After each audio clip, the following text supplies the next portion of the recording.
me da muchísimo gusto, y no es una fórmula, de estar aquí con ustedes y a ver cómo organizamos una interacción.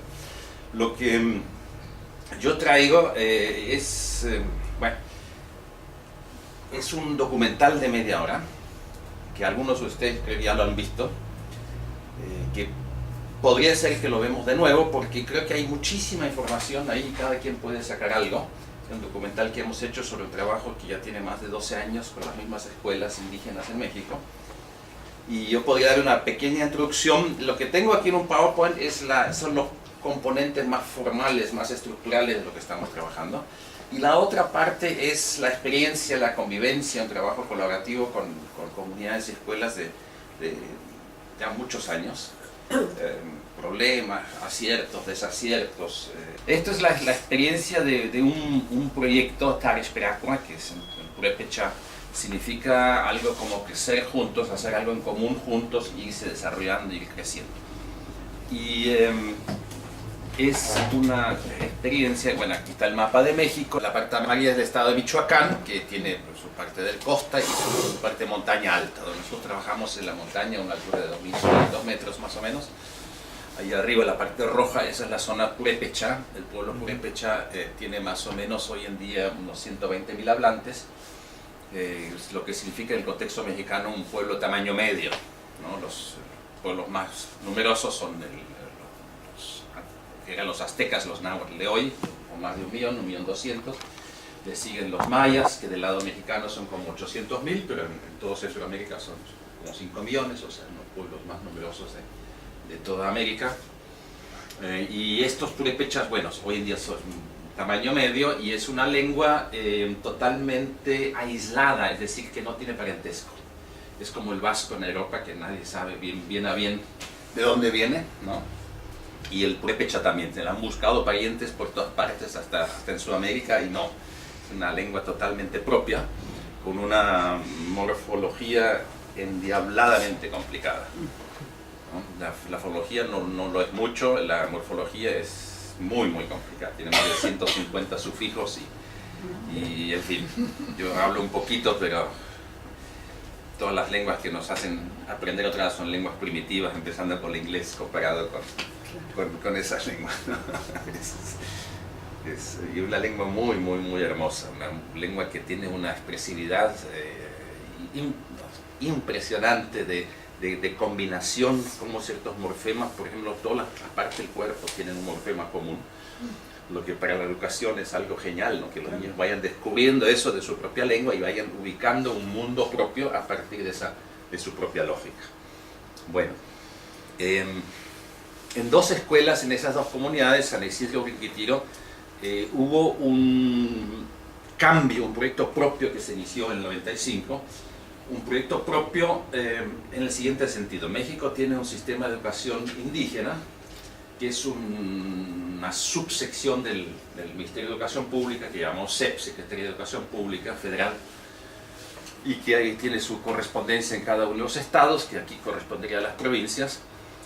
Y ese sistema se formalizó en su situación actual a finales de los años 70, o sea, tiene un poco más de 30 años de existencia como un subsistema.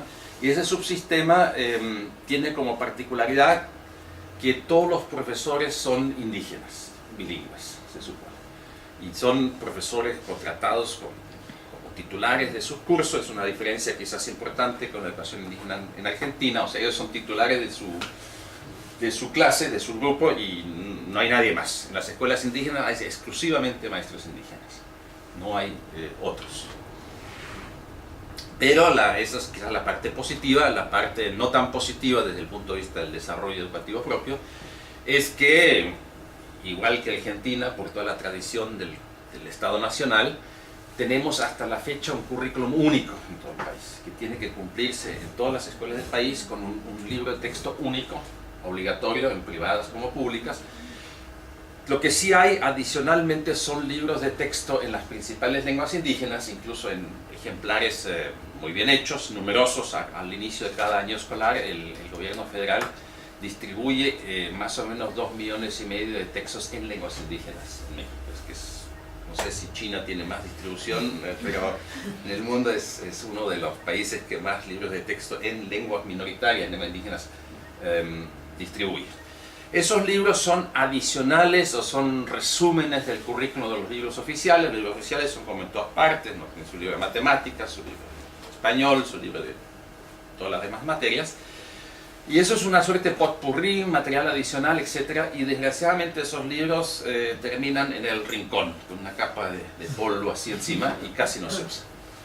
No se usan porque los maestros, las maestras, por un lado siempre están bajo la presión de cumplir con el currículum oficial en condiciones, desde el punto de vista del Estado, desventajosas, ¿no? Alguien aquí habló de población marginal, bueno, ellos también son considerados marginales. Yo siempre digo, nosotros vivimos muy marginados de ellos y de sus conocimientos, entonces eso se puede ver en dos direcciones, pero desde el punto de vista del Estado sí, ¿no? Es población, los eufemismos los conocen, población vulnerable se llama, ¿no? Porque son indígenas. Y entonces los profesores indígenas mismos, o sea, son hablantes de lengua indígena, pero tienen internalizada toda la ideología del Estado Nacional, porque se han sido formados en digamos, institutos, digamos, formación del magisterio, que son históricamente muy nacionalistas, igual que aquí, y donde recién hace 20, 30 años empieza algo un poco distinto. Pero los profesores son líderes de sus comunidades, son la gente que más acumula también económicamente a partir de un salario fijo, son obviamente los únicos en su comunidad con ese ingreso fijo. Entonces han sustituido los antiguos liderazgos en muchas zonas, no en todas, pero en muchas zonas, que eran los ancianos conocedores de la cultura, los que conocían mejor la cultura pero no hablaban español.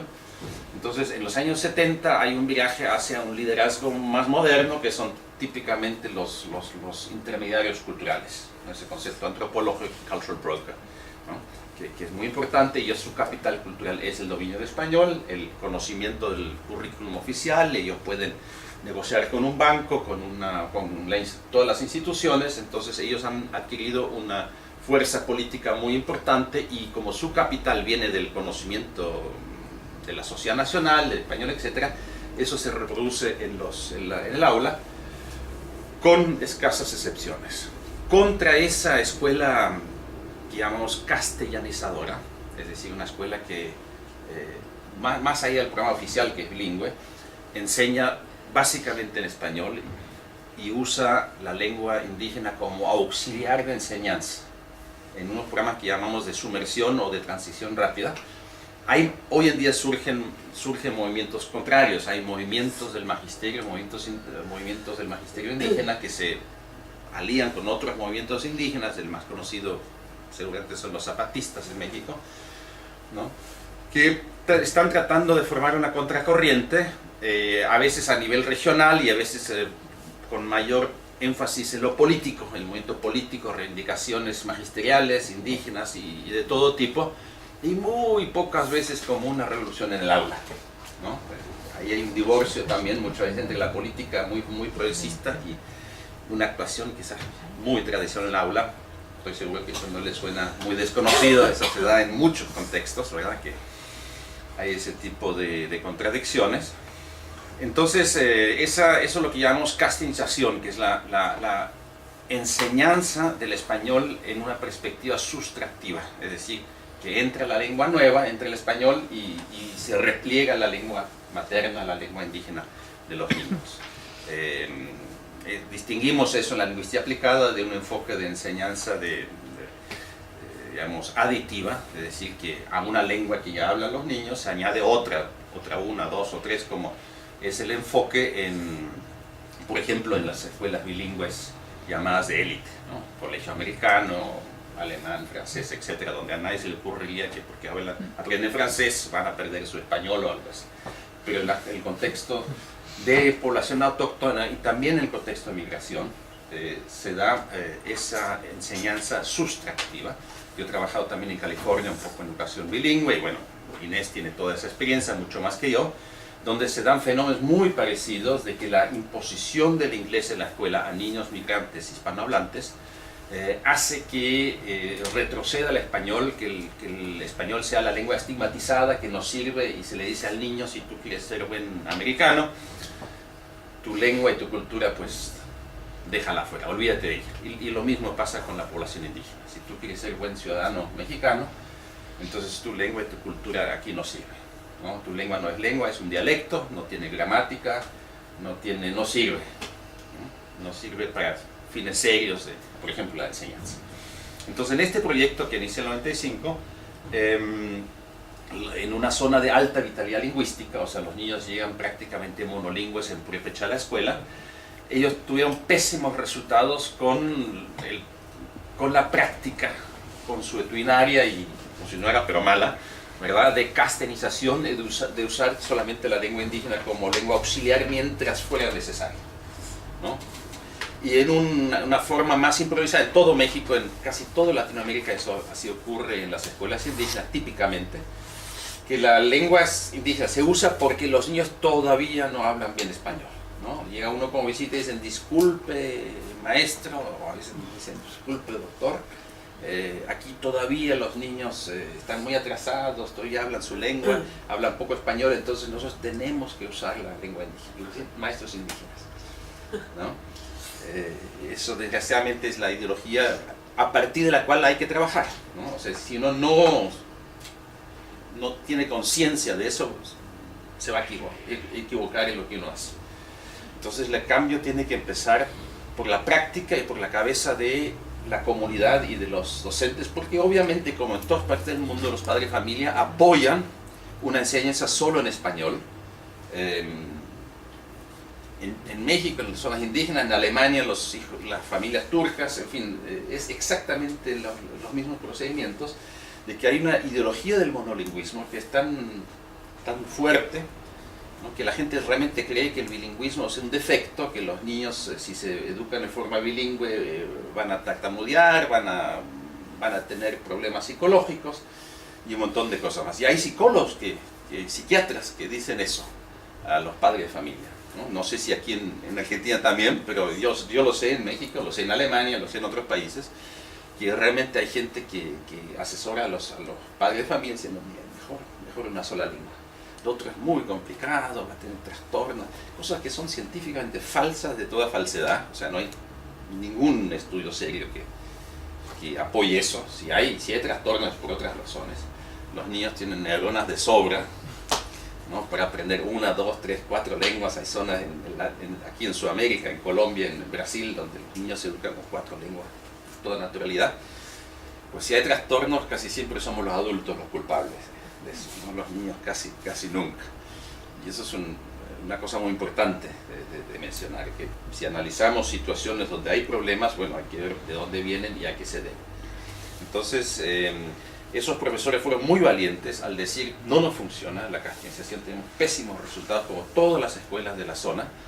Vamos a empezar este año escolar enseñando todos los contenidos curriculares en lengua indígena. ¿Cómo lo vamos a hacer?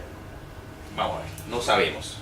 Escogen un alfabeto que había por ahí, había varios, empiezan a alfabetizar en lengua indígena, empiezan a improvisar, a enseñar en lengua indígena los contenidos de, qué sé yo, matemáticas, geografía y historia, todas las materias que hay. Y así van creciendo, empiezan con los 3 primeros años de una escuela y un primer año de la otra escuela, que es más chiquita, y así van subiendo hasta el 6º. Como hicieron una entrevista la semana pasada por Skype de Brasil, la UNILA, que es la universidad que está en Foz de Iguazú, una universidad de integración latinoamericana, bilingüe. Me decían: bueno, ¿cuál fue el concepto que ustedes tuvieron de educación intercultural bilingüe cuando empezaron eso? Y yo conté: ninguno, no tenemos. O sea, había cosas que uno sabe que están en los papeles, en los documentos. Algo así. ¿No? Hay una doxa por ahí importante, pero nosotros llegamos ahí tratando de conocer qué había ahí, con alguna experiencia que uno tiene como académico, de algunos libros que uno ha leído, pero sin mucha pretensión, y eso surgió poco a poco, ¿no? Pero en este caso, en lo que es oficialmente educación intercultural bilingüe, ahora vamos a ver los 2 componentes, los mismos maestras y maestros habían puesto el énfasis en la lengua como núcleo de la cultura propia, ¿no? y querían resolver la cuestión lingüística primero, y lo cultural llegó mucho después. Hoy en día, bueno, ellos tienen un proyecto donde supuestamente se trata de desarrollar un bilingüismo aditivo de enriquecimiento cultural, y toda la enseñanza, o casi toda la enseñanza, es en la primera lengua. Hoy en día tenemos un acuerdo temporal que se puede cambiar en cualquier momento, de enseñar 3 horas al día en lengua indígena, 1 hora en español, y tuvimos que hacer un programa de español segunda lengua que no existía o no existe en México porque el gobierno nunca lo quiso desarrollar. El gobierno, con la ideología que como es lengua nacional, ¿cómo vamos a tratar eso como si fuera lengua extranjera, ¿no? Todo mexicano habla español, y si no habla español es su problema. Quizás les suene muy conocido eso a ustedes aquí en Argentina, ¿no? Entonces, una cosa impresionante, que un Ministerio de Educación Pública, que es el más grande de Latinoamérica, creo, un monstruo administrativo y de departamentos, eso no lo ha hecho, ¿no? Los libros de texto mexicanos son buenos, tienen muy buenos libros de primaria y secundaria, con mucha inversión de especialistas y también de dinero, pero esos temas son difíciles de tocar oficialmente. Bueno, entonces llegamos con un equipo, nos invitaron a trabajar con ellos, y con el tiempo surgió la necesidad de construir un currículum intercultural bilingüe propio basado en el currículum oficial. Ahí tenemos limitaciones, pero hacer algo que no sea un parche adicional, porque estamos haciendo el programa de español segunda lengua, estamos dando cursos, talleres de formación de profesores en servicio, de cómo enseñar esto, aquello, pero no nos funcionaba bien porque ya no había una visión integral que incorporara todo. Y eso, digamos, yo tuve el privilegio de educarme con 2 lenguas desde niño. Yo soy chileno de ascendencia alemana, entonces en casa siempre hemos hablado alemán, y en la calle, en otros lados, castellano.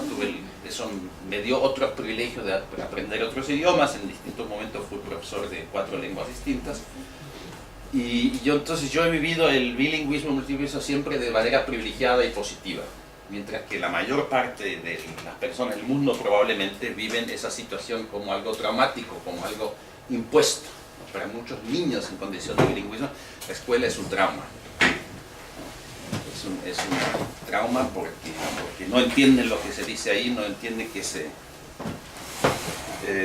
tiene que hacer. Entonces eso es una contradicción que hay que resolver. Nosotros nos dimos cuenta que un currículum intercultural bilingüe tiene que ser bilingüe desde la raíz, ¿no? Tiene que concebirse un sistema comunicativo que es un repertorio de comunicación que integra 2 o más lenguas. Un poco el concepto de John Campbell y otros también, ¿no? 2 lenguas por separado, no 2 lenguas que están siempre inevitablemente en conflicto, sino un sistema de comunicación. Ese sistema de comunicación en muchas ciudades, en países industrializados, hoy en día se expresa de manera múltiple, con cambios de código, con formas de integración muy creativa de varias lenguas, ¿verdad? Entonces las lenguas no existen como entidades separadas, como nosotros tenemos la tradición de pensarlo desde los estados nacionales y desde un estructuralismo un poco añejo ya en ciertos aspectos, ¿no? La forma, tenemos que poner el centro de la comunicación y las relaciones de poder, que siempre están ahí presentes en las interacciones. Tenemos que entenderlo desde la interacción. Bueno, entonces tenemos 2 componentes.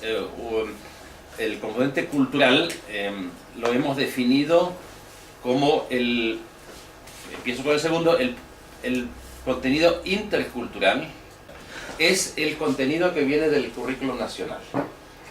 Pero desde la perspectiva de los niños, la adquisición, el acercamiento a ese currículum pasa por un proceso intercultural, es decir, tienen que trascender de su propia cultura hacia otra cultura, la cultura nacional, y eso, bueno, otra vez hay que evitar la visión maniquea, ¿no? Polarizada, hacia una cultura nacional que es distinta en muchos aspectos. Entonces eso lo llamamos intercultural, y es una provocación al sistema, porque en el fondo plantea que aquí una autonomía cultural de los pueblos indígenas que no es concebida así por el Estado. Es decir, el Estado tiene un currículum, pero aquí los niños indígenas van a pasar por un proceso de acercamiento, de apropiación intercultural, porque tienen su cultura propia. Y llamamos, un concepto que se usa cada vez más en el debate educativo y sociolingüístico, el componente intracultural, que es se puede decir quizás un poco absurdo, podríamos uno decir simplemente cultural, la cultura propia. Pero como ya tenemos intercultural, le vamos a poner lo otro que es intracultural. A lo menos en México, en otros países se va usando cada vez más, y ahí, por ejemplo, vemos niñas trabajando en la computadora con su propia lengua, que eso no es ninguna contradicción.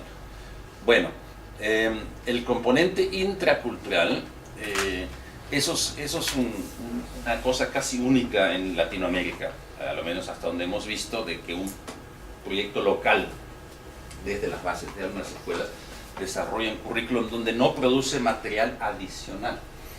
Porque en muchas partes del mundo hay un currículum oficial y material adicional, muy bonito, en colores, a veces muy folclórico, y se le da a los premios, bueno, usted use esto cuando tenga tiempo, y ese día nunca llega cuando tengan tiempo, porque siempre están corriendo detrás de las matemáticas del español, porque aquí también, ¿no? Esa es la angustia, y entonces muchas materias quedan casi al margen porque siempre estamos atrasados en matemática en español. E igual, entonces ese material queda en el rincón porque es adicional, es así un lujo, es como que otra cosa. Entonces hemos hecho otro camino, hemos dicho el componente cultural propio, de la cultura propia, tiene que estar en la raíz, en el centro del currículum. Tienen que ser contenidos que sustituyen otros componentes de contenidos y competencias, que son siempre las dos cosas, obviamente, del currículum que salen para afuera y entre esto. Y tampoco es tan complicado o conflictivo. Es complicado, sí, pero no tan conflictivo, porque, por ejemplo, en primer año de primaria hay toda una parte donde se desarrolla mi familia, mi casa, mi pueblo, mi región. Es un tema que seguramente aquí también se trata.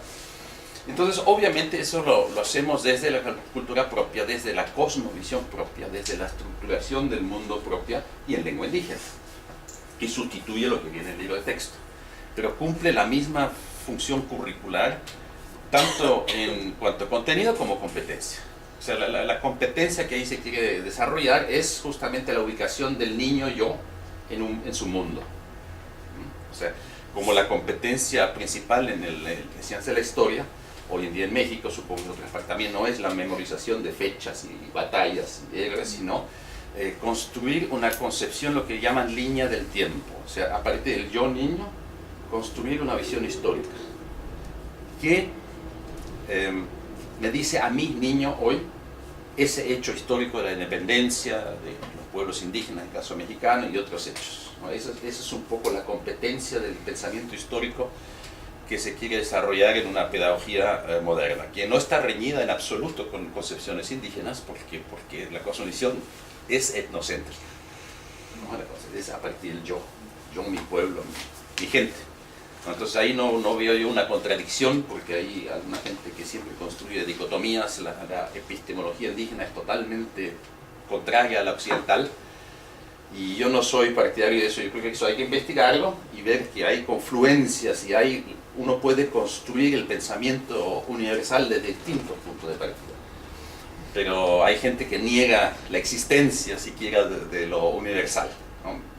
Gente de una tradición esencialista, fundamentalista, muy fuerte, y en Latinoamérica, sobre todo en Bolivia, en Ecuador, en parte de Perú, y también en México, que viene de una tradición, o coincide con una tradición del relativismo cultural, ¿no? De las ideas de Sapir y Wolf llegadas al extremo, de que no hay compatibilidad entre culturas. Cada cultura tiene una estructuración tan propia, a partir de su cosmovisión, de la estructura de sus lenguas, que no hay traducción posible, ¿no? Es una versión radical de esa posición que yo no comparto, ni nuestro equipo, ni los indígenas con quienes trabajamos. Las pirámides aztecas e incas o egipcias obedecen a los mismos principios de estática que los rascacielos en cualquier parte por aquí, ¿no? Y han llegado por sus propios medios a ese conocimiento, y pensamos que esa confluencia se puede dar, y hay que ver también dónde están los conflictos, dónde están las contradicciones, donde hay distintas formas de ver las cosas. Entonces hemos hecho unidades temáticas, sobre salud y alimentación, pero desde la composición propia, donde hay un lexema central, Curpicua, y unos lexemas subcentrales que organizan el campo semántico de todo lo que es relevante aquí, ¿no? Eso podría pasar nada más una hora hablando de esto porque es precioso. Ese esquema lo han hecho ellos, en el equipo. Todo nuestro trabajo se hace allá. Nosotros llevamos muchos años estando una semana por mes dentro del año escolar en la comunidad con todo un equipo. Llegamos el domingo en la mañana, salimos de la capital, llegamos en la noche a las comunidades y de lunes a viernes trabajamos en la escuela mañana y tarde con maestras y maestros. Un equipo que pueden ser 2, 4, 6, 7, según quienes vayan, qué especialistas necesitamos, y ahí trabajamos todo. Eso lo trabajamos allá en las escuelas, no en nuestras torres de marfil de la capital.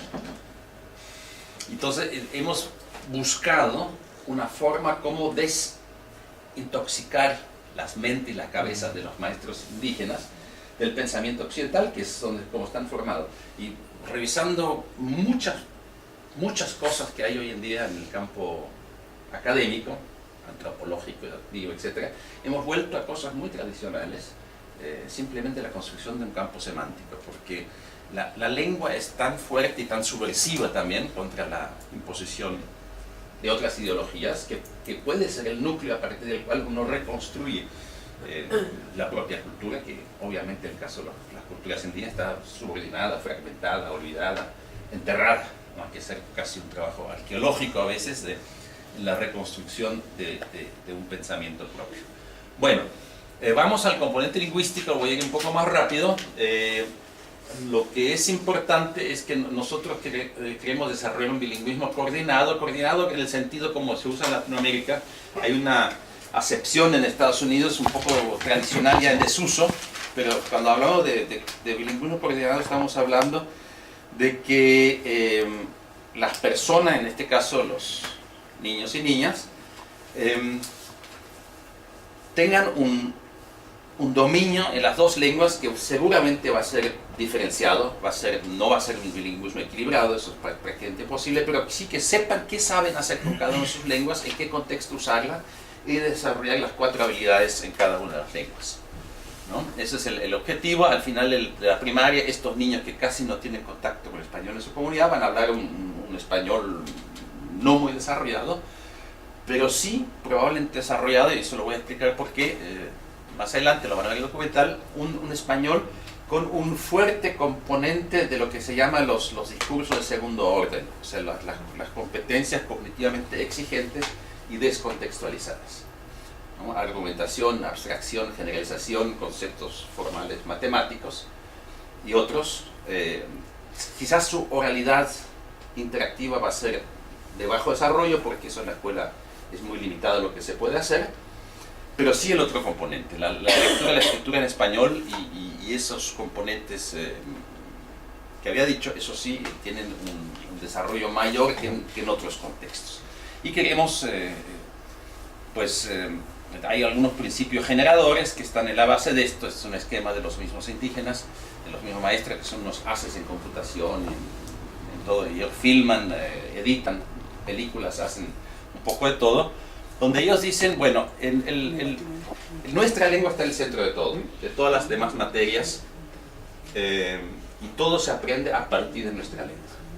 Es el principal vehículo, la principal ventana al conocimiento de todo tipo, no nada más de nuestra cultura.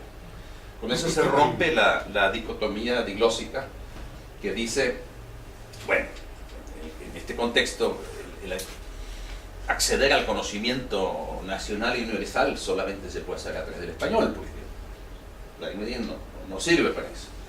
Y eso es completamente falso.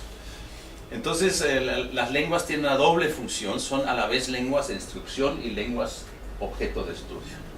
Y para desarrollar el conjunto de contenidos curriculares de primaria, en lengua indígena hemos tenido que hacer un proceso que en técnica lingüística hay un préstamo al alemán, se llama Sprachausbau, o sea, desarrollo, elaboración de la propia lengua, ¿no? Ausbau en alemán es un poco la idea que tú ya hiciste una casa de un piso, y más adelante tú puedes construir un segundo piso encima, como pasa en muchas zonas populares que están las varillas, ¿no?, de fierro están allá arriba porque ya las tienen para que cuando haya oportunidad y cuando haya más hijos, bueno, vamos a hacer un segundo piso. Entonces, cualquier lengua del mundo sirve para hacer física cuántica, ¿no? Eso no tengo la menor duda, a condición que se elabore, que se ponga un segundo o tercer piso de vocabulario, de estructuras, etc. ¿no? Toda lengua del mundo es flexible y tiene los mecanismos, los componentes para ampliarse a nuevos contextos de uso. Y eso es muy importante porque eso también rompe la idea de que las lenguas son estáticas, que hay lenguas que sirven y lenguas que no sirven para ciertas funciones. Y esa visión existe tanto desde el lado dominante como también de ciertos fundamentalismos etnicistas, ¿no?, muy fuerte en ciertas líneas antropológicas, de que, bueno, la cosmovisión del pueblo indígena solamente se puede expresar en su propia lengua. Eso no es así. Eso no es así. Hay formas de traslación, traducción, etcétera, acercamientos. Entonces yo soy muy partidario de que la universalidad sí existe, pero que hay que construirla desde distintos ejes, ¿no? Hemos hecho todo un trabajo de años en el desarrollo de ese vocabulario académico en lengua indígena. Por ejemplo, la célula se llama Sapichuquilo, es la pequeña vida.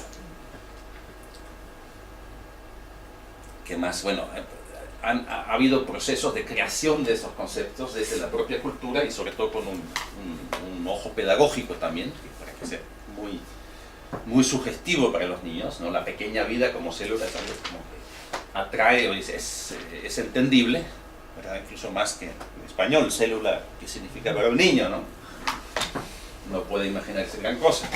Y así, un trabajo largo. El segundo principio es que el español es una segunda lengua para los alumnos prépechas. Es decir, eso es una banalidad, ¿no? O sea, es obvio, pero en el contexto político hay que decirlo, que no es la lengua nacional central en el currículum de las escuelas indígenas, o no debería serlo. Y hay que tener un programa específico de enseñanza español. El nuestro se basa en el hecho de que toda la alfabetización se da en lengua indígena. Después hay una transferencia a la segunda lengua, pero no hay una segunda alfabetización. El currículum que tenemos actualmente prevé que en los 2 primeros años los niños se alfabetizan en su lengua, y durante los 2 primeros años la enseñanza del español es oral, básicamente oral. Nunca le prohibimos a los niños porque empiezan a escribir en español, obviamente. Y el español es desde el primer momento lengua de instrucción de contenidos también, desde el primer momento. Con 3 palabras vamos a ya aprender a ser mi familia, papá, mamá, hijos, hermanos, etc. Vamos a empezar a desarrollar contenidos curriculares. O sea, la lengua no es una lengua que se enseña por la lengua, sino que está integrada. Y eso viene aquí, justamente ese principio que en Latinoamérica lo tenemos desde hace mucho tiempo, y que es justamente una forma muy poderosa de los modernos programas de educación bilingüe o de lenguas extranjeras también. De tal modo que hoy, por ejemplo, en muchas escuelas secundarias en Alemania, yo estuve el año pasado trabajando allá, se enseña física, matemáticas totalmente en inglés. Y el inglés ya no es una materia totalmente aparte, sino que vehicula un contenido curricular importante. Entonces, eso uno mata 2 pájaros de un tiro, de que se desarrolla la lengua y se desarrollan los contenidos curriculares. Aquí es una esquematización que la podemos mejorar todavía, donde tenemos las 2 lenguas como las columnas de los 2 lados, las asignaturas en medio, matemáticas, historia, geografía, etc.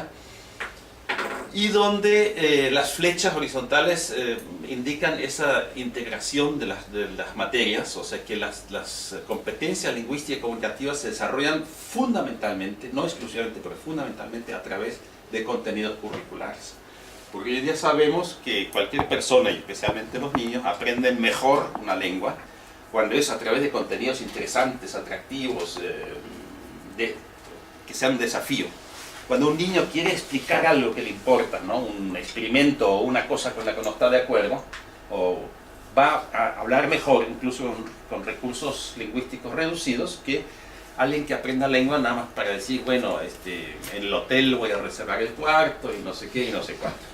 Nosotros hemos definido, porque bueno, el español es casi inexistente en el primer año, que vamos a empezar con 3 horas al día en lengua indígena y 1 hora en español, ¿no? Que más adelante se puede cambiar. Lo hicimos de primero a sexto por razones más bien prácticas, ¿no? Logísticas, y porque lo que más les cuesta trabajo a los maestros es la hora en español. Esa la tienen que preparar mucho más, le tienen un pánico a algunos maestros, otros lo hacen muy bien, ¿no? Entonces la parte más difícil, y si hubiéramos puesto más clase español hubiera sido más complicado. O sea, es un acuerdo práctico, pero también tiene su razón de ser porque en la lengua propia se vinculan mucho mejor los contenidos al comienzo, ¿no? Eso es obvio. Si tú tienes este enfoque de integración de lenguas y contenidos, tú tienes que sacrificar mucho contenido, tienes que reducir el contenido mucho para desarrollar juntamente con la lengua. Entonces hay una parte de desarrollo de competencias a través de contenidos curriculares, 3 horas y 1 en español, y también lo que en el currículum oficial se llama reflexión sobre la lengua, que es el trabajo con la gramática, son cápsulas cognitivas sobre la estructura de la lengua. A partir de ciertos productos de los niños vamos a sistematizar algún conocimiento. Por ejemplo, en español tenemos que trabajar fuertísimo los tiempos verbales, que en el purépecha son totalmente distintos. Esos son otros tiempos verbales, otro tipo de estructuración, en fin. Eso hay que trabajarlo, y también en la primera lengua sistematizar la gramática. Bueno, eso sería en síntesis estos principios lingüísticos, y ahí me quedo, ¿no? Y quizás inmediatamente antes de abrir una discusión vamos al documental, porque creo que muchas cosas se van a reforzar con lo que yo he dicho. Sí.